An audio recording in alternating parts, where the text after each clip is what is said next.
네, 청년공동체 리더 여러분 반갑습니다. 오늘 또 이렇게 우리 함께 같이 영상으로 GBS 함께 공부하게 되었습니다. 오늘 말씀을 함께 같이 살펴보면서 우리 또 수련회를 준비하고 우리 주일 4부 예배를 잘 또 준비했으면 좋겠습니다. 우리 계속해서 요한계시록의 말씀을 함께 살펴볼 텐데요. 오늘은 요한계시록 7장 1절에서 17절의 말씀을 가지고 고난에 무릎 꿇지 말고 서라 라는 제목으로 함께 말씀 나눠 보도록 하겠습니다. 우리 지난주에도 우리 GBS 우리 요한계시록 말씀을 살펴보았는데요. 지난주에는 우리 특별히 7교회에 보내는 예수님의 편지의 말씀을 함께 같이 살펴보았습니다. 그래서 2장과 3장까지 예수님께서 직접 이렇게 이제 소아시아 지역의 7개 교회에 편지하시면서 칭찬하실 것과 이제 책망하실 것들에 대해서 이야기를 그렇게 나누었습니다.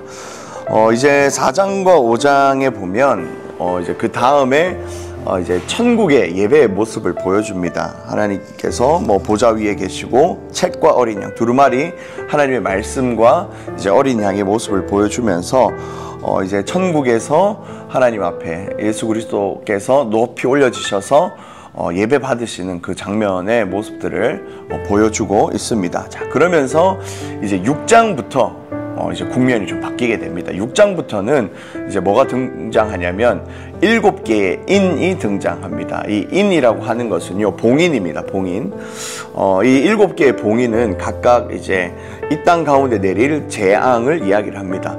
우리가 요한계시록을 좀 어렵게 생각하는 이유가 무엇입니까? 바로 이 재앙의 말씀들 때문이죠. 그래서 이 봉인을 하나씩 뗄 때마다 이 땅 가운데 재앙이 쏟아지는 것, 그리고 막 그것들이 너무나도 이제 추상적이고 이렇게 무서운 이야기들로 사실 적혀 있어서 요한계시록을 좀 부담스러워하게 되죠. 그런데 이것은 우리에게 주어진 것이 아니라 어떻게 보면 우리를 지키기 위한 것이다 라고 그렇게 생각하시면 좋을 것 같아요. 우리 마지막 때에 물론 이제 그 성도에게 마지막 때를 살아가는 성도들이 세상 가운데서 고난을 당하고 있지만 하나님께서 그 악한 세상을 이제 심판하시고 결국에는 우리 성도들을 구원하시기 위해서 이 재앙들을 준비하셨다라는 것입니다. 그래서 6장에 보면 이 재앙이 7개가 등장하는데 이제 마지막 7번째 봉인을 떼기 전에 6장에서 6개의 재앙이 지나갑니다. 7번째 가장 큰 재앙을 이제 내리기 전에 잠깐 숨을 돌리면서 하나님께서 자신의 백성들을 부르시는 그런 장면이 나오는데 그 장면이 바로 오늘 우리가 읽은 7장의 말씀입니다. 자, 정리를 해보면요, 하나님께서 이 땅 가운데 7개의 재앙을 내리세요. 그런데 6번째까지 재앙을 내리시다가 가장 큰 7번째 재앙을 내리시기 전에 잠깐 숨을 돌리시면서 자기 백성을 부르시는 장면이 오늘 우리가 함께 같이 말씀을 나눌 장면입니다. 그래서 하나님께서 우리를 어떻게 부르시는지, 고난 가운데 있었던 성도들을 어떻게 구원하시는지를 말씀을 통해 살펴보면 될 것 같아요. 전혀 어렵게 생각할 필요 없고 하나님이 우리를 지키시고 보호하시는 방법. 자, 그리고 오늘 이 하나님의 그 보호를 기억하시면서 오늘 이 GBS의 제목처럼 고난에 무릎 꿇지 말고 서라. 마지막 때가 되면 고난이 있을 것이지만 그것에 무릎 꿇지 말고 당당하게 하나님의 백성으로 서라라는 말씀을 우리가 같이 좀 살펴보도록 하겠습니다. 하나씩 살펴보도록 할게요. 1번 문제입니다. 자, 천사가 하나님의 종들에게 인칠 때까지 재앙을 멈춥니다 라고 그렇게 이야기를 합니다. 자, 이제 하나씩 봉인이 풀리면서 이제 재앙이 내리는데 갑자기 이 재앙이 멈추게 됩니다. 이 재앙이 언제 멈추냐면 바로 천사가 하나님의 종들에게 인칠 때까지 재앙이 멈춘다라고 그렇게 이야기를 하고 있습니다. 자, 작은 1번이에요. 자, 땅의 네 모퉁이에 서 있는 네 천사가 한 일은 무엇입니까? 라고 질문하고 있는데요. 7장 1절 말씀 한번 읽겠습니다. 시작. 이 일 후에 내가 네 천사가 땅 네 모퉁이에 선 것을 보니 땅의 사방의 바람을 붙잡아 바람으로 하여금 땅에나 바다에나 각종 나무에 불지 못하게 하더라 라고 그렇게 이야기를 합니다. 자, 천사가 한 것이 무엇입니까? 자, 4명의 천사가 등장해요. 그리고 각 4 모퉁이에 선 것을 보았다라고 그렇게 이야기를 합니다.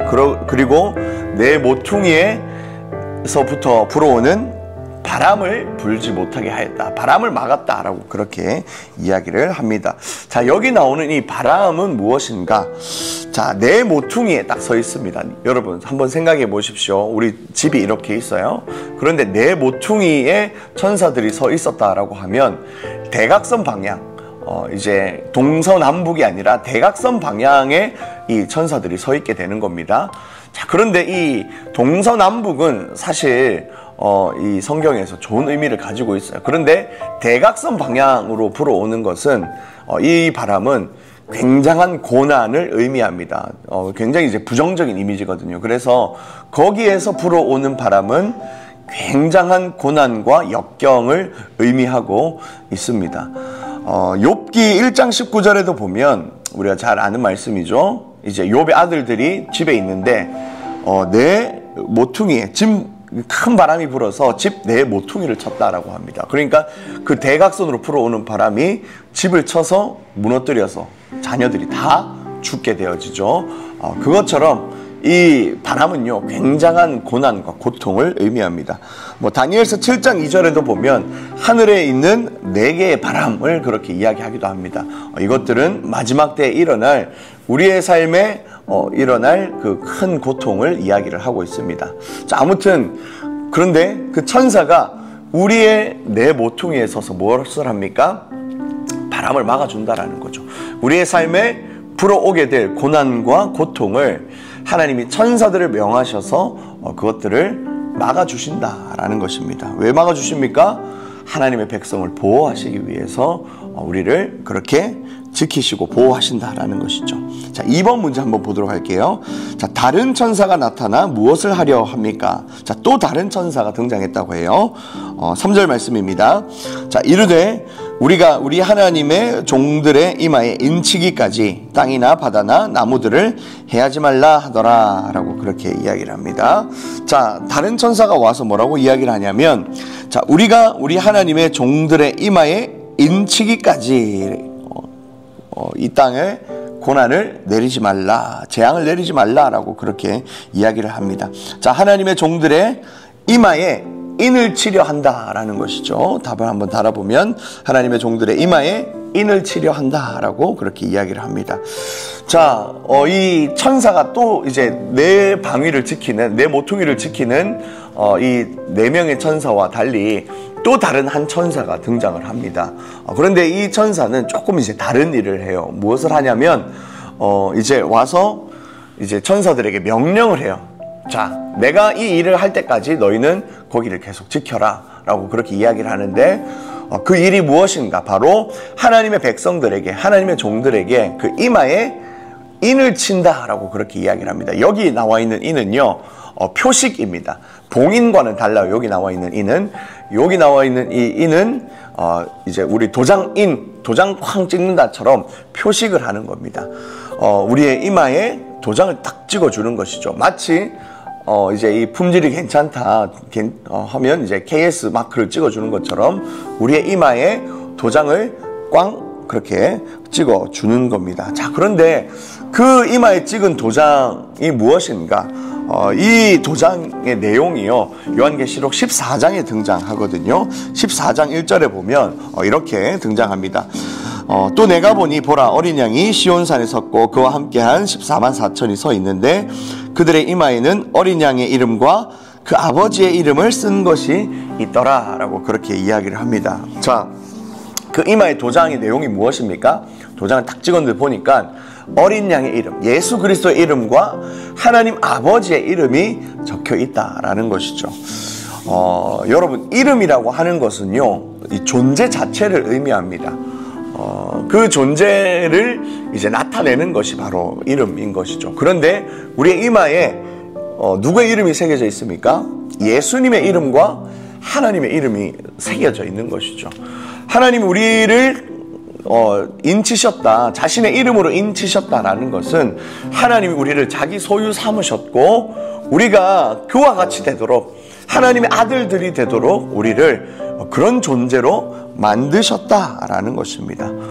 이것은 바로 하나님이 우리를 자신의 백성으로 선언하신 것이고 선포하신 것이죠. 마지막 때에 많은 재앙들이 있지만, 여러 가지 재앙들이 있지만 그 속에서도 하나님이 구원하실 이 백성들은 하나님이 직접 이마에 그 이름을 새기셔서 자신의 백성으로 만드신다라는 것입니다. 이것이 바로 하나님이 자기 백성을 보호하시는 방법입니다. 자, 그러면서 이 4절 말씀에 보니까요. 자, 이 도장을 받은 사람, 이 인침을 받은 자의 수를 들으니 이스라엘 자손의 각 지파 중에서 인침을 받은 자들이 14만 4천 명이다 라고 그렇게 이야기를 합니다. 자, 이 백성들의 하나님의 백성으로 공인된 숫자가 14만 4천 명이다 라고 그렇게 이야기를 하죠. 모 이단에서는 이걸 가지고 뭐라고 합니까? 자, 구원받으려면 이 14만 4천 명 숫자 안에 들어라. 그리고 네가 전도를 해오고 돈을 바치고 뭐 이렇게 하면 빨리 그 숫자가 차기 전에 그 안에 들어갈 수 있다. 처음에는 이 사람들이 세를 불리기 위해서 막 14만 4천이까지 많이 모집을 했는데 이제 그 숫자가 넘어버린 거예요. 그러니까 또 까다로운 조건이 있다. 전도를 몇 명 해와야 되고 돈을 얼마를 내야 되고 막 이런 이야기들을 합니다. 그런데 그것은 이 성경을 완전히 오해하고 있는 것이죠. 이 14만 4천이라고 하는 숫자는요, 의미적인 숫자입니다. 우리가 여기 이제 요한계시록과 이 묵시 문학에 나와 있는 어떻게 보면 시적인 표현으로 이것들이 쓰여져 있는 겁니다. 이것을 그냥 숫자 그대로 14만 4천이라고 쓰면은 우리 이전에 얼마나 많은 성도들이 있었습니까? 우리에게는 기회가 절대 돌아오지 않겠죠. 그것이 아니라 이 14만 4천은 우리가 의미적으로 봐야 합니다. 이 14만 4천이라는 숫자가 어떻게 나왔냐면 12 곱하기 12 곱하기 1000입니다.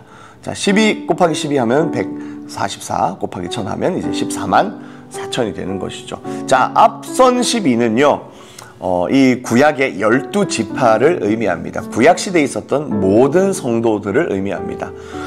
그리고 이 뒤에 나오는 12는요, 신약의 12사도를 의미합니다. 이 예수 그리스도로부터 시작된, 그리고 그 복음을 받아서 이제 교회를 세워나갈 이 12명의 사도와 그 이후에 있는 모든 성도들, 그러니까 신약 교회의 모든 성도들을 의미한다라고 볼 수가 있겠죠. 그러니까 12와 12가 곱하여지는 것은 구약과 신약의 모든 성도들을 의미하고 있습니다. 그러면 1000은 뭡니까? 이 당시의 1000은요, 가늠할 수 없을 만큼 큰 숫자를 의미합니다. 물론 이제 1000이라고 하면 셀 수는 있지만 이 1000이라는 숫자의 의미 자체가 굉장히 많은 숫자를 의미합니다.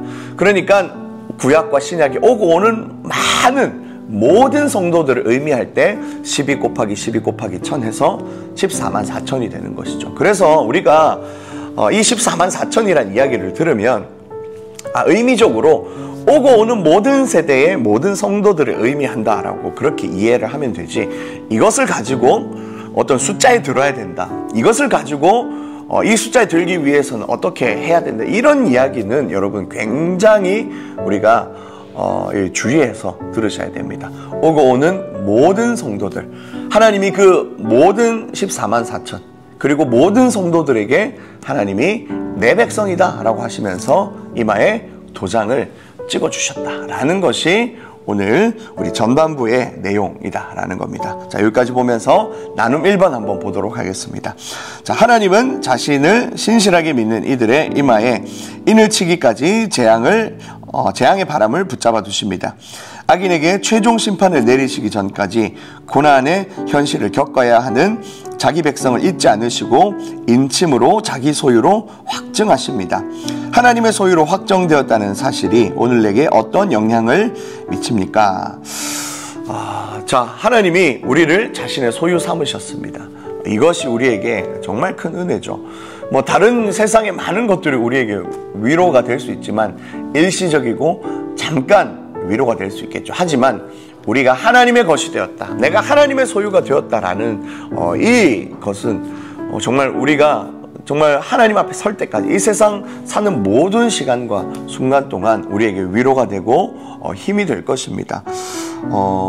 우리가 하나님의 것이다 라는 이것 때문에 내가 겪었던 위로와 은혜, 그리고 가지게 되었던 소망들이 있다면 오늘 이 시간 함께 같이 적어보고 좀 나눠보는 그런 시간을 가지면 좋을 것 같아요.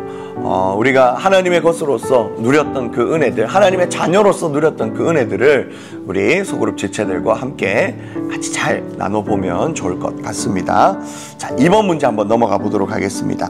자, 흰옷 입은 큰 무리와 모든 천사가 하나님을 경배하고 찬양합니다. 자, 라고 되어 있습니다.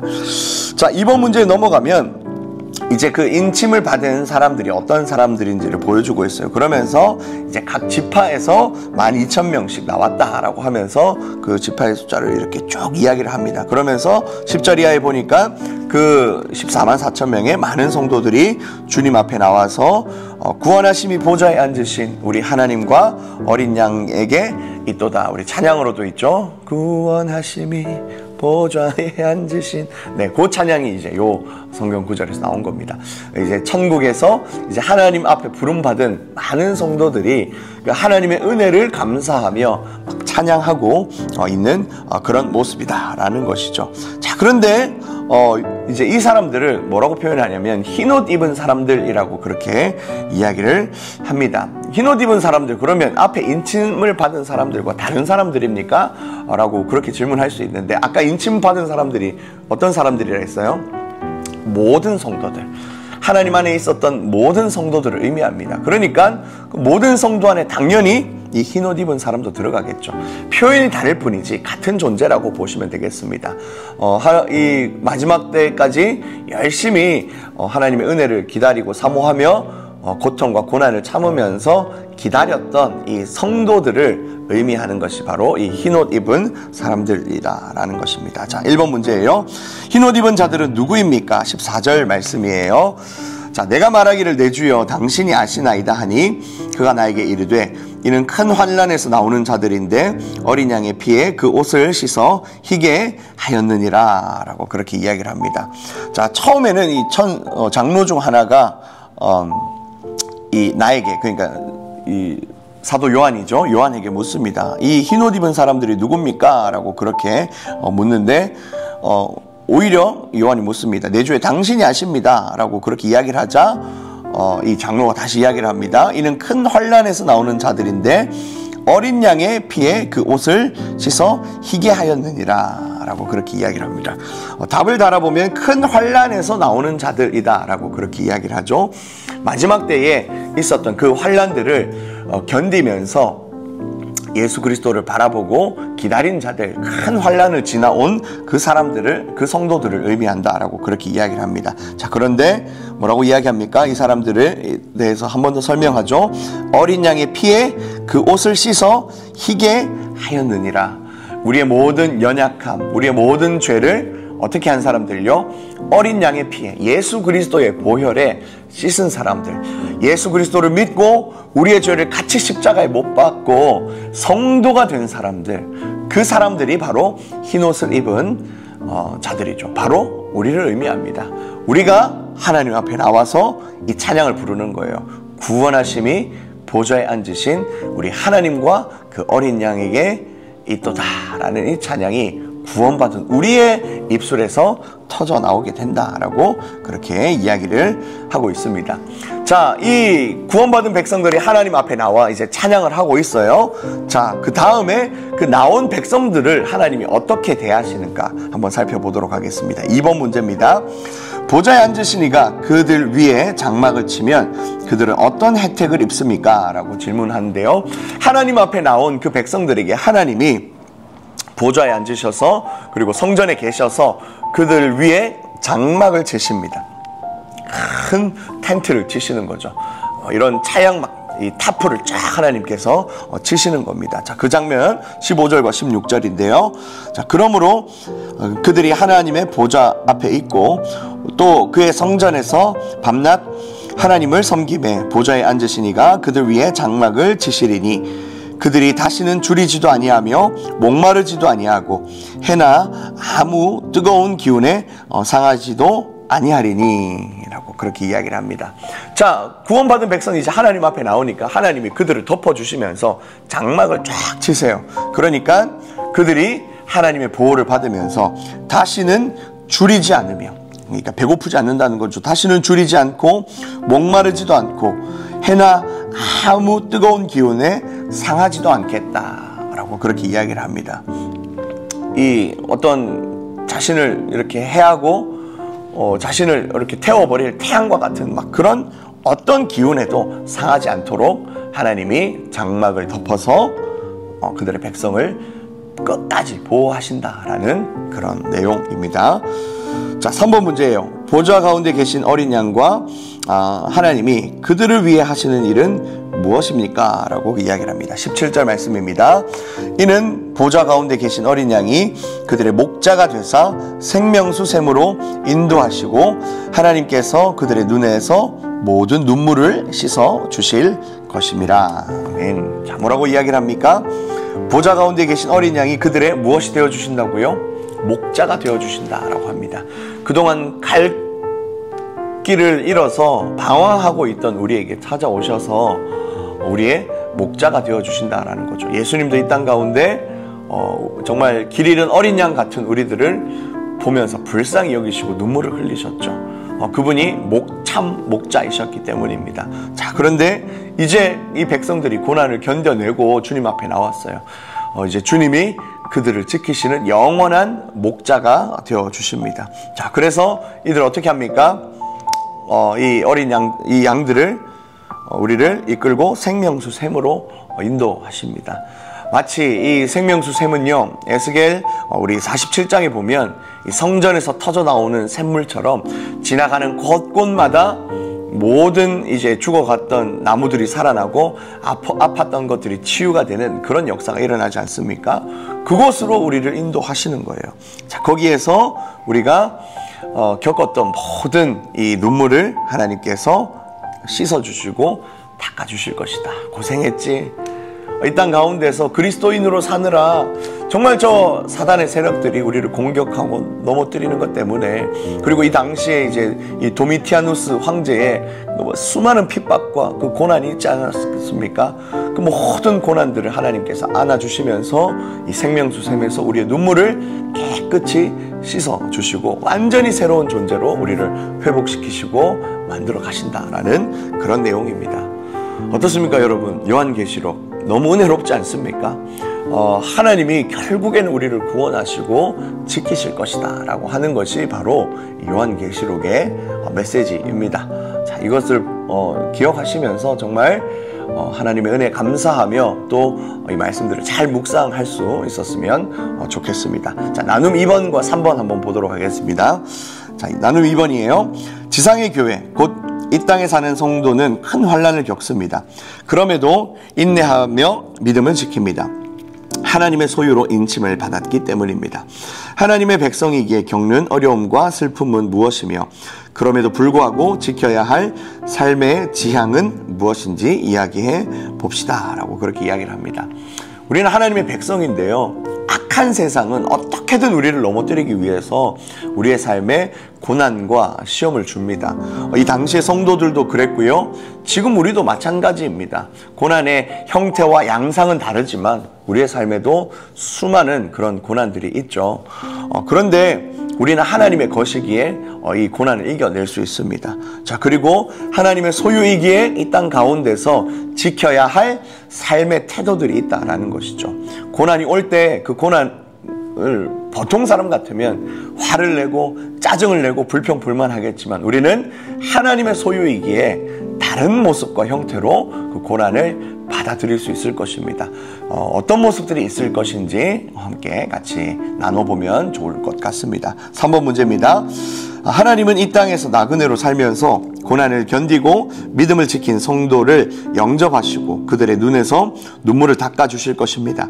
하나님이 우리를 덮는 장막이 되어주시는 날 성도는 완전한 평화와 안식을 누릴 것입니다.